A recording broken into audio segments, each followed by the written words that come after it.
DNA reports అన్ని ఎవిడెన్స్లో విట్నెస్లో అక్యూజ్డ్కి అగేన్స్ట్గానే ఉన్నాయి sir. పైగా అక్యూజ్డ్ డ్రగ్స్ కూడా తీసుకున్నట్టుగా మెడికల్ రిపోర్ట్స్ ఉన్నాయి సార్.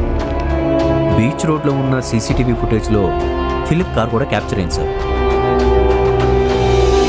సుకుమార్ సార్,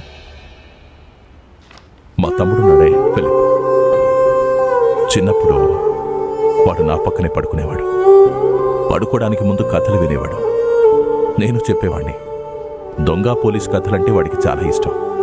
అందులో వాడు పోలీసు, నేను దొంగని. కథలో ఎలాగైనా నన్ను పట్టుకుంటాననేవాడు. ఇప్పుడు కాకపోతే ఎప్పటికైనా పట్టుకుంటానని చెప్తాడు.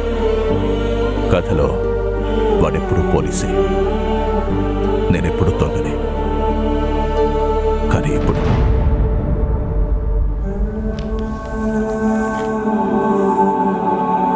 వాడొక దొంగ, హంతకుడో, డ్రగ్ ఎడిక్టో ఏదైనా కావచ్చు.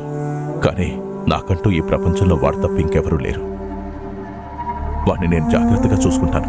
ఇంకెప్పుడు అలా చేయకుండా చూసుకుంటాను. ఇలా అడగటం కరెక్ట్ కాదు, కానీ వాడిని ఒక్కసారికి మనం వదిలేద్దామా? నువ్వు తలుచుకుంటే అవుతుంది. Sorry sir, no.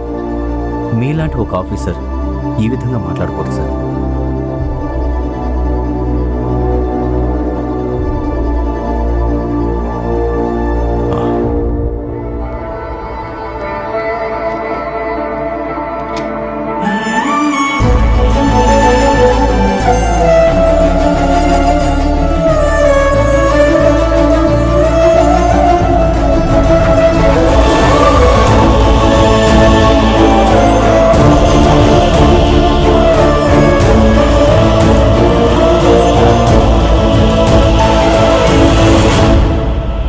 Your honour, అన్ని సాక్ష్యాలు పరిస్థితులు నిందితుడికి వ్యతిరేకంగానే ఉన్నాయి. చట్టం దృష్టిలో అతనికి అనుకూలంగా ఏ సాక్ష్యాలు లేవు.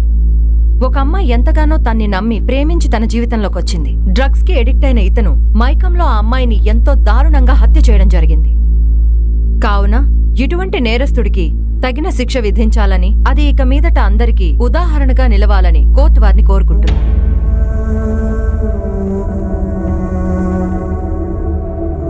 సాక్ష్యాధారాలను బట్టి ముద్దాయే హంతకుడని ప్రాసిక్యూషన్ వారు ప్రూవ్ చేశారు. ఇన్వెస్టిగేషన్ ఆఫీసర్ అయిన మిస్టర్ డెరిక్ అబ్రహాం ని ఈ కోర్టు ప్రత్యేకంగా అభినందిస్తోంది. ఇంత తక్కువ సమయంలోనే ప్రాసిక్యూషన్ పనులను పూర్తి చేసినందుకు పబ్లిక్ ప్రాసిక్యూటర్ ని అభినందిస్తున్నాం. ఐపీసీ సెక్షన్ 302, 376 ప్రకారం ముద్దాయికి యావజ్జీవ కఠిన కారాగార శిక్ష, ₹1,00,000 జరిమానా ఈ కోర్టు వారు విధించడమైనది.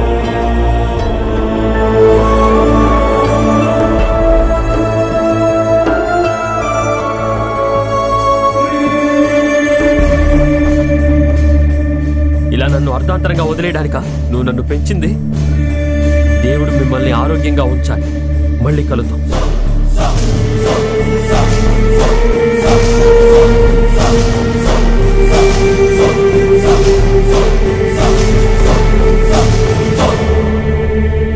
Well done officer. సొంత తమ్ముడైనప్పటికీ వెనకాడకుండా వాడి మీద యాక్షన్ తీసుకున్నావు. నీ నిజాయితీ నచ్చింది. ఇలా ఉండాలి సార్ నిజమైన పోలీసు నిజాయితీ అంటే. Keep it up.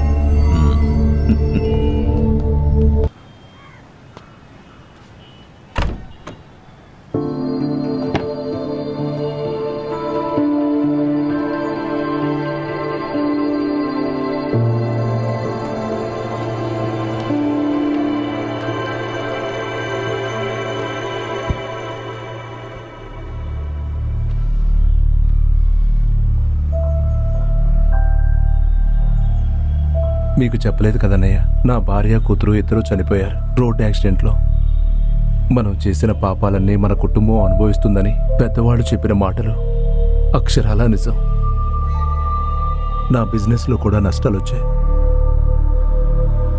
ఆ దేవుడు నన్ను ఎందుకులా పరీక్షిస్తున్నాడని ఆలోచిస్తుంటే మీరే గుర్తుకొచ్చారు. ఫిలిప్ మిమ్మల్ని ఎలా పిలిచేవాడో మేం కూడా మిమ్మల్ని అలాగే పిలిచేవాళ్ళం, అన్నయ్య అని. ఏదేమైనా మీ ఇద్దరికి మేము అన్యాయం చేశాం. క్షమించన్నయ్య. చేసిన తప్పు నీకు చెప్పాలనిపిస్తుంది.